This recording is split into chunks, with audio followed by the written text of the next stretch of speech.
A presidência comunica ao plenário que há expediente sobre a mesa que, nos termos do artigo 241 do Regimento Interno, vai à publicação do Diário do Senado Federal. Como orador do dia, vamos chamar o senador Jorge Cajuru.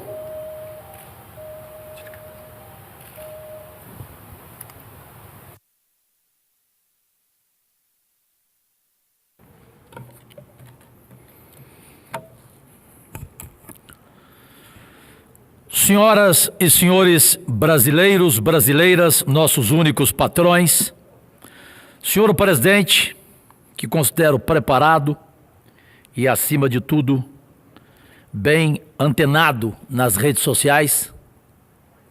Aliás, em uma pesquisa, estamos entre os 5 primeiros mais influentes. Isso é uma bobagem, mas nos faz bem, porque as redes sociais hoje são uma realidade insofismável, presidente Marcos Duval. Também lhe cumprimento por estar presente nesta primeira sessão, após o Carnaval de quinta-feira. Entendo o cenário vazio deste Senado, em função de viagens, mas lamento, porque gostaria de aqui ver tantos, e falo tantos, não minoria, falo de maioria, tantos companheiros especializados na Previdência, presidente, e em algo que eu quero trazer aqui hoje, pois ao país inteiro declaro que me considero rigorosamente concluso sobre a reforma da Previdência. Não sou mais de pular carnaval, presidente Marcos Duval, para a rima, pois não tenho visão. E hoje, um dia triste para mim, pois chegando depois de 3 horas de exames, um atrás do outro, com o médico que essa casa conhece, oftalmo reconhecido em todo o mundo, Dr. Hilton Medeiros, ele me deu uma triste notícia de que minha visão foi para 3% apenas. Daí o tamanho das letras, de 32 agora para 42. Mas Deus é bondoso, me dá 6 ouvidos e me dá uma assessoria do nível voluntário, diga-se de passagem, de Pedro Simão, de Cristóvão Buarque, de Heloísa Helena, de tantos outros. Senador Regufe, que prazer revê-lo, tinha certeza que Vossa Excelência estaria aqui, não por ser de Brasília, mas por ser atuante.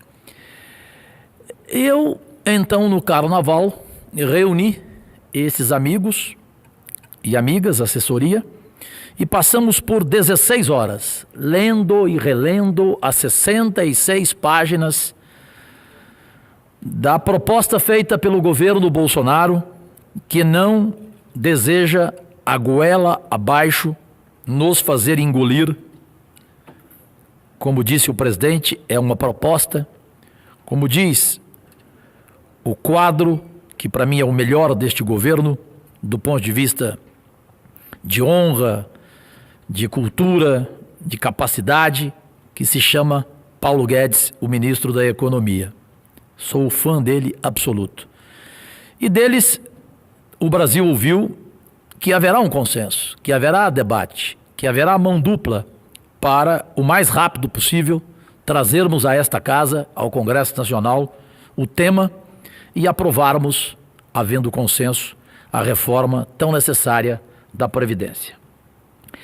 Mas eu não vou entrar, senador Regufe, como alguns parlamentares quiseram mexer nessa ferida, porque penso o presidente Marcos Duval e penso o Brasil, e pelo amor ao meu país, porque eu cresci cantando a música de Ivan Lins, letra de Vitor Martins, o amor ao meu país, e eu amo este país, e por amor a ele, eu não vou entrar, senhoras e senhores, de forma alguma, em questões idiosincrasias.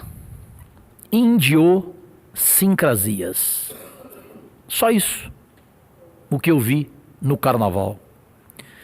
Eu vi um festival de patuscadas, de pândegas, ou seja, a farra das redes sociais. Isto é bom apenas para quem é oposição por oposição, oposição radical. Não é meu caso e não é o caso de muitos aqui. Quem é oposição aqui, às vezes não é oposição, ele tem posição, que é bem diferente de ser oposição radical. Eu jamais vou querer sabotar o meu país. Sabotando o presidente Bolsonaro, eu vou estar sabotando o meu país. Então, definitivamente, não vou entrar, repito, nessa linha de idiosincrasias, de patuscadas e de pândegas em função da farra das redes sociais que alimentaram o noticiário de ontem à noite na mídia nacional. Há assunto mais importante para a gente discutir aqui, para a gente debater aqui, muito mais importante. E entendo que a nação quer exatamente isso da gente. Quando subo a esta tribuna, e subo todo dia, sem nunca ter faltado um só dia, as minhas palavras contêm, indiscutivelmente, um conteúdo razoável diante de minha humilde história de vida, e outros, com apartes, acrescentam e me ensinam. Tantos aqui desta casa. Eu não subo a tribuna com embaimento, com embuste, com embeleco, de forma alguma. Agora, pensando no país, senador Regufe, Vossa Excelência, que é atento ao olhar das ruas e à voz das ruas, como o presidente Marcos Duval também o é. Vendo o que as pessoas falam conosco, conversam conosco, sejam em quaisquer lugares, a preocupação de toda a nação me faz aqui trazer um texto quase que poético. Quando tocamos em algo, deixamos as nossas impressões digitais. Quando tocamos as vidas das pessoas, deixamos nossa identidade. A vida é boa, e é muito boa, quando você está feliz. Mas a vida é muito melhor quando os outros estão felizes. Os outros estão felizes por causa de você. Nada na natureza, nada na natureza vive para si mesmo. Os rios não bebem sua própria água. As árvores não comem seus próprios frutos. O sol não brilha para si mesmo. E as flores não espalham sua fragrância para si. Jesus não se sacrificou por si mesmo, mas por nós. Viver para os outros é uma regra da natureza, onde todos nós nascemos para ajudar uns aos outros. Que reflitamos sobre esse pensamento fatal e não poético. Trago aqui algo que poucos neste Congresso Nacional, até os mais preparados do que eu, não observaram, como no último sábado de Carnaval, eu por 16 horas debruçado às 66 páginas da reforma da Previdência, fui lá na ferida, e é incrível como ninguém deu ênfase a um item específico da reforma da Previdência que eu peço a atenção do presidente Marcos Duval e do senador Regufe e de Vossas Excelências, que são os brasileiros e as brasileiras. A reforma da Previdência, que é a parte que trata da pensão por morte, hoje, prestem atenção, se duas pessoas idosas que já pagaram seu INSS por 35 anos e já estão aposentadas, ganham, por exemplo, R$ 1.800 e o outro R$ 2.500, e um dos dois venha a falecer, o outro que ficou vivo ganha 100% de pensão relativa ao salário do que o que faleceu. E com a reforma, pergunto, como vai ficar? No exemplo dos valores acima, o viúvo ou a viúva, Vossa Excelência Regufe, vai ter que escolher entre ficar com a sua própria aposentadoria ou abrir mão dela e ficar com 60% da aposentadoria do seu par como pensão. Ou seja, não pode mais acumular aposentadoria com pensão deixada pelo falecido ou falecida, Vossa Excelência Presidente Marcos Duval. O padrão de vida desse casal velho, cansado de tanto trabalhar e pagar o INSS, vai cair absurdamente quando um dos dois morrer. Quantos desses casais de aposentados ainda existem sustentando casa com filhos que já não são mais dependentes pelo imposto de renda, mas que ainda foram e ainda moram com os pais, já velhos por diversos motivos? Estou errado? Quantos desses casais de velhos que, somando suas aposentadorias, custeiam remédios e planos médicos que sempre nos vemos a ter que pagar? Pergunto, com ponto de interrogação. E como vai ficar a vida deles depois dessa reforma? De novo, uso o ponto de interrogação. Um casal precisa de uma casa para viver. Se um morrer, o que vai acontecer? Novo ponto de interrogação. O outro vai morar em meia casa?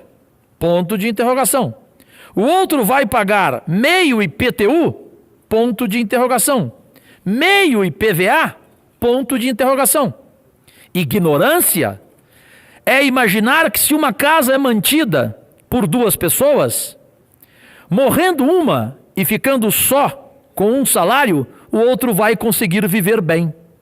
Ignorância é dizer que se o aposentado morrer, a pensão não deve ficar para ninguém. Uma vida vivida, mantida e idealizada por duas pessoas durante 30 ou 40 anos. Uma delas vier a óbito, a outra não terá direito à pensão. O casamento é uma união de direitos iguais, de compromissos iguais. Uma aposentadoria não é um prêmio, é uma conquista adquirida com trabalho do trabalhador que pagou ao INSS por anos e anos, assim como qualquer outro bem adquirido durante anos de trabalho. É justo, então, senhoras e senhores, Vossas Excelências brasileiros e brasileiras, é justo, quando morrer, esses bens ficarem, senador Regufe, presidente Marcos Duval, senador, exemplo do Distrito Federal, assim como Regufe, Isalci Lucas, na mesa agora. Repito, é justo, quando morrer, esses bens ficarem para o governo? É o 10º ponto de interrogação que eu uso nesse pronunciamento aqui. É justo, Brasil? É justo, senhor, senhora, trabalhador? Então, para concluir, presidente Marcos Duval, e pela paciência do tempo, não sei se ainda tenho algo, nós temos algo de tempo, nós temos a necessidade de pensar, discutir com o governo, propor alterações que se façam necessárias. Tudo em nome da população que nos mandou para cá, pois são os nossos únicos patrões. Considerando, inclusive, que este não é problema exclusivo do Brasil. Há poucos dias, em entrevista ao jornal O Estado de São Paulo, o vice-presidente do Banco Mundial para a América Latina e Caribe, Axel Van Trotzenberger, destacou que a busca por uma reforma da Previdência é fenômeno mundial e por ela terão que passar desde as nações industrializadas até as nações emergentes. Analisa Trotzenberger que os países têm se mostrado incapazes de eleger um sistema previdenciário sustentável, justo, mas tem que se desincumbir, e tem mesmo que se desincumbir dessa tarefa, sob pena de chegarmos a um nível de desorganização das finanças públicas, capaz de esgarçar o tecido social de forma inexorável. O vice-presidente do Banco Mundial chama a atenção para o caso brasileiro, cujo problema fiscal foi agravado pela incapacidade do poder público de reagir adequadamente diante de mudanças no cenário econômico mundial. Textualmente, ele diz, aspas, após o fim da alta das commodities, houve a criação em vários países de um déficit primário substancial, e isso causou problemas, fecha aspas. Podemos então acrescentar aqui, nesta casa, que no caso específico do Brasil, ainda ocorreu a desastrada administração da economia no governo Dilma. Se o problema da Previdência é universal, universais também são as questões políticas que envolvem a sua discussão, presidente Marcos Duval. Axel alerta, nós estamos vivendo, em toda a sua grandeza, que mexer com a Previdência atinge a vida de todas as pessoas neste país. Então, saibamos todos nós que o assunto Previdência já virou, senador Regufe, assunto de mesa de bar. E o brasileiro discute, senador Isalci, o assunto em todas as rodas. Eu não vejo mais discussão de futebol, não. Hoje a discussão é reforma da Previdência. Impressionante. Em minha Goiânia, no Rio de Janeiro, onde estive, todos querem saber em que a reforma vai mexer no seu bolso. Literalmente, no seu bolso. O vice-presidente do Banco Mundial bate numa tecla que nos é muito presente. Teremos que buscar consensos, como já ouvi aqui da tribuna pronunciar o senador Isalci. É aí que entra em cena os quadros políticos do país.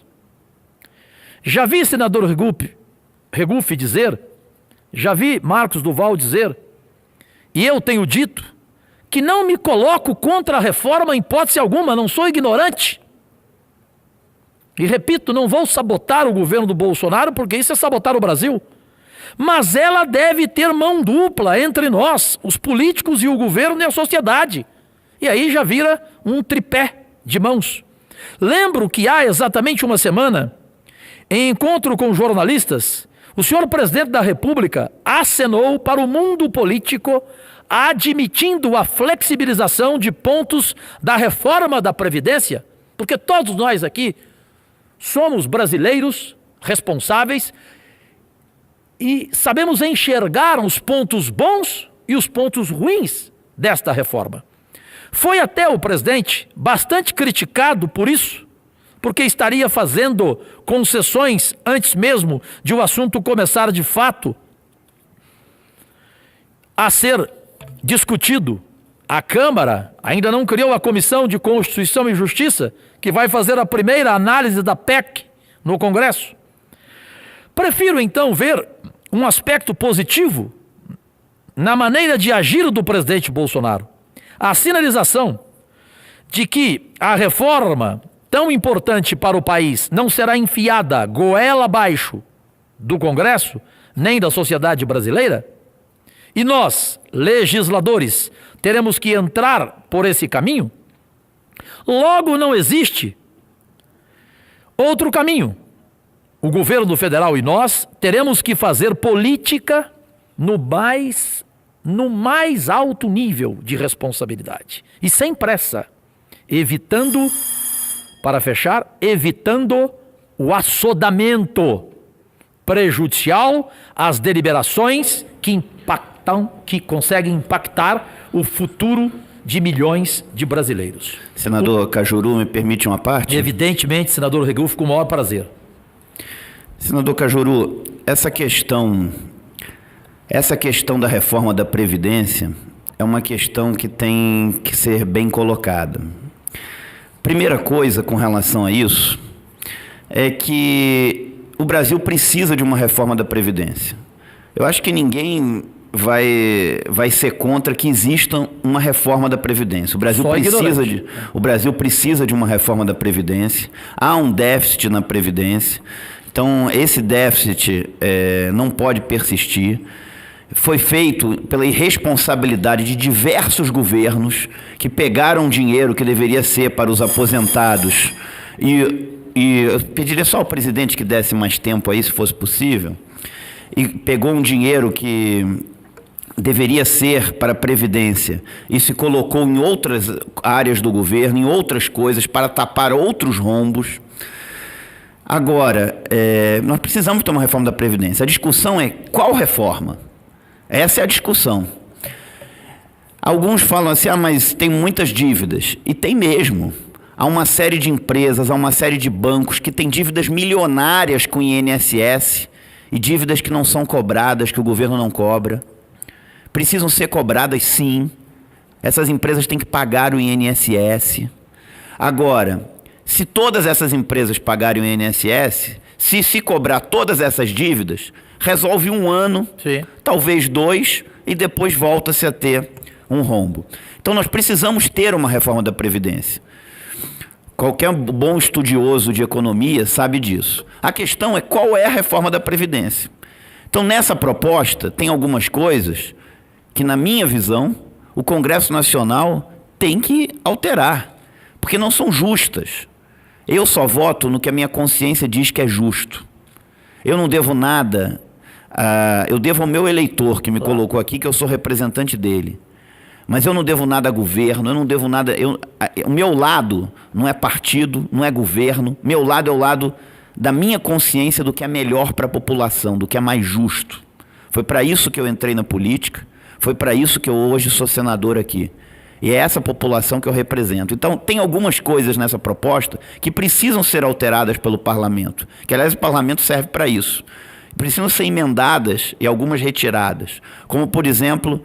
a alteração do BPC, do Sem benefício dúvida. De prestação continuada. Urgente. É uma coisa...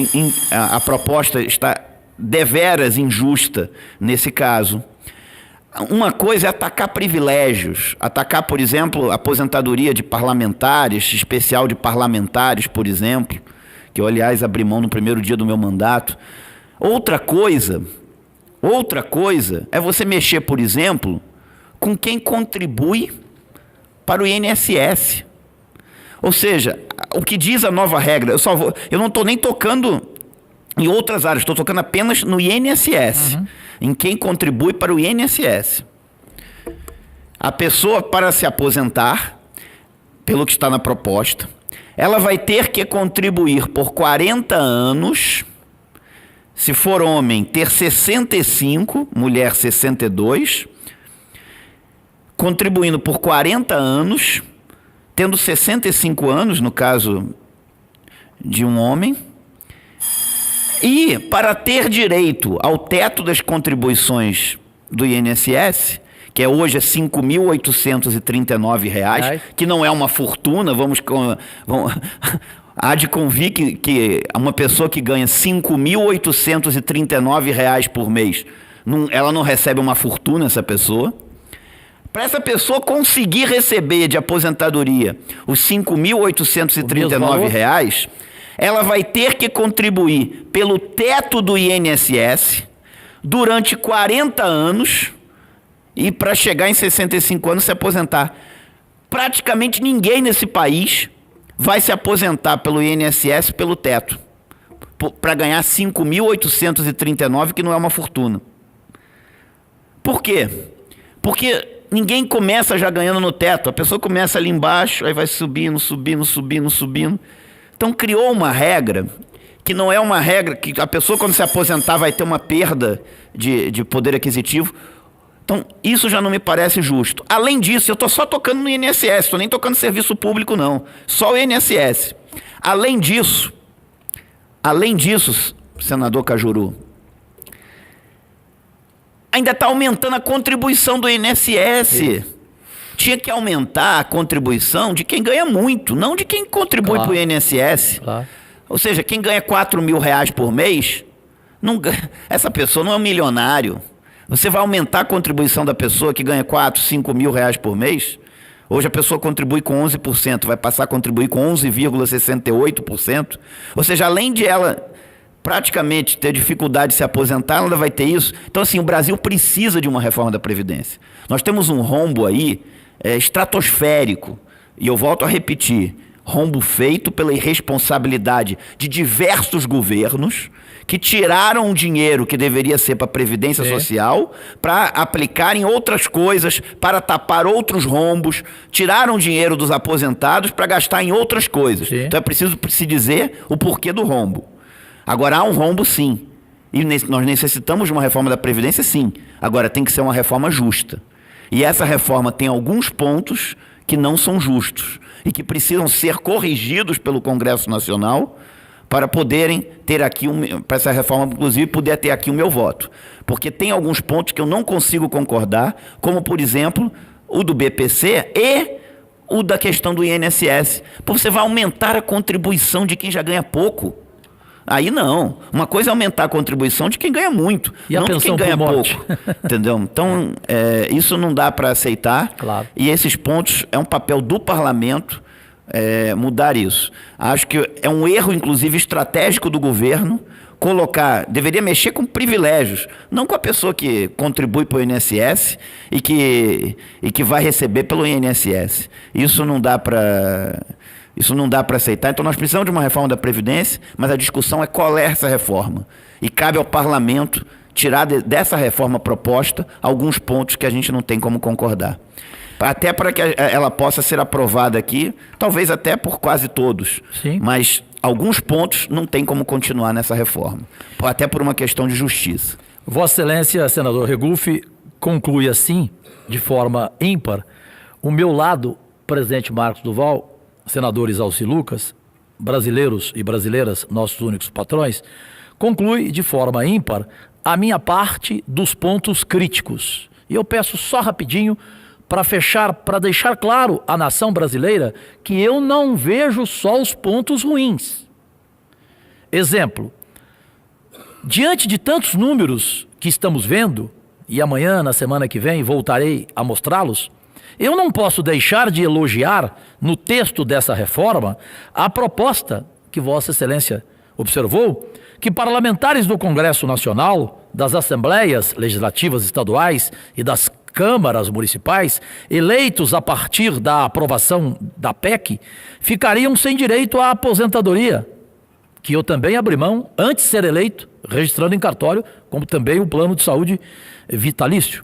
A aposentadoria especial, cabendo-lhes as mesmas regras dos trabalhadores do setor privado, com o teto da aposentadoria do INSS em R$ 5.839,45. Eu só vou acrescentar o centavo que Vossa Excelência esqueceu.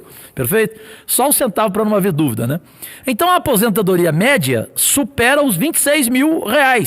Diante desses números, eu não posso deixar de elogiar, então, que em algum momento vamos ter por fim alguns dos privilégios da classe política. E ainda nessa questão do teto, acredito que, a rigor, ele teria de valer para todos, independentemente de quem trabalha para setor público ou privado, se homem ou mulher, de condição civil ou militar. Pela nossa Constituição, direitos e deveres são iguais para todos. Então, para concluir, definitivamente, voltando aos aspectos positivos do projeto da reforma, é preciso destacar a restrição aos refis e ao combate à dívida ativa. A proposta prevê limitar o prazo para parcelamento de dívidas previdenciárias. Isso pode ajudar a cobrar grandes devedores que têm capacidade de pagamento. Mas que aderem a programas de recuperação fiscal, os chamados refis, para alongar o pagamento de suas dívidas. E aqui, por fim, cabe voltar a um número. Empresas, estados, municípios, trabalhadores devem à Previdência mais de 488 bilhões. Bilhões, quase meio trilhão. Repetindo, R$500 bilhão. Esse momento através desse montante, pagaria 2 vezes o déficit atual da Previdência, como observou o senador Regufe, que foi de 198 bilhões em 2018. E ainda sobrariam mais de 88 bilhões. Finalizo. Imaginem quantas escolas e hospitais poderiam ser erguidos com esse volume. Na semana que vem, presidente, obrigadíssimo pela paciência, voltaremos a falar de pontos a destacar, como a fixação da idade mínima, e de pontos bons desta reforma da Previdência, sem pedir o bom senso, o consenso, para que discutamos os pontos ruins e os pontos bons. Agradecidíssimo.